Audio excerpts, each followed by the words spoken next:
মহাকালের বুকে তুচ্ছ জিনিসও নতুন ইতিহাসের জন্ম দেয়।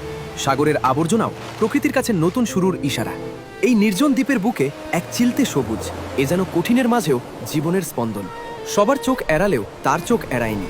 শুরু হলো এক অসম সম্পর্ক, একজন অভিভাবক, অন্যজন এতিম। তৃষ্ণা মেটাতে ফোঁটা ফোঁটা জল। ভালোবাসা মানে অন্যের বেঁচে থাকার জন্য নিজের সবটুকু উজাড় করে দেওয়া। রোদের তীব্রতা শরীর পোড়াতে পারে, কিন্তু তার সংকল্পকে নয়। সে নিজের ডানা দিয়ে আগলে রাখলো আগামীর স্বপ্নকে। ধৈর্য কখনো বিফল হয় না। শুষ্ক মাটি ফুঁড়ে মাথা উঁচু করে দাঁড়ালো জীবনের প্রথম জয়স্তম্ভ। কষ্টের ফল নাকি মিষ্টি হয়, এই লাল টকটকে ফলটিই তার প্রমাণ। প্রথম জয়ে তৃপ্তির স্বাদ।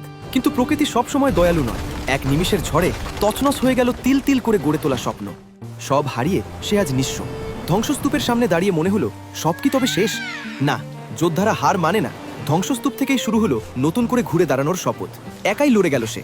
দ্বীপের রুক্ষ মাটিতে কাদা আর বৃষ্টির সাথে যুদ্ধ করে বুনতে থাকলো হাজারো স্বপ্ন।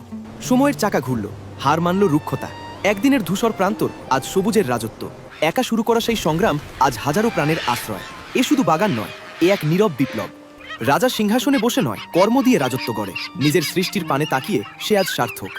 একটি সঠিক সিদ্ধান্ত আর অদম্য জেদই পারে শূন্যতাকে সাম্রাজ্যে বদলে দিতে। গল্পটি আপনাকে অনুপ্রাণিত করলে লাইক দিন, আর এমন শিক্ষণীয় গল্প পেতে ফলো করে সঙ্গেই থাকুন।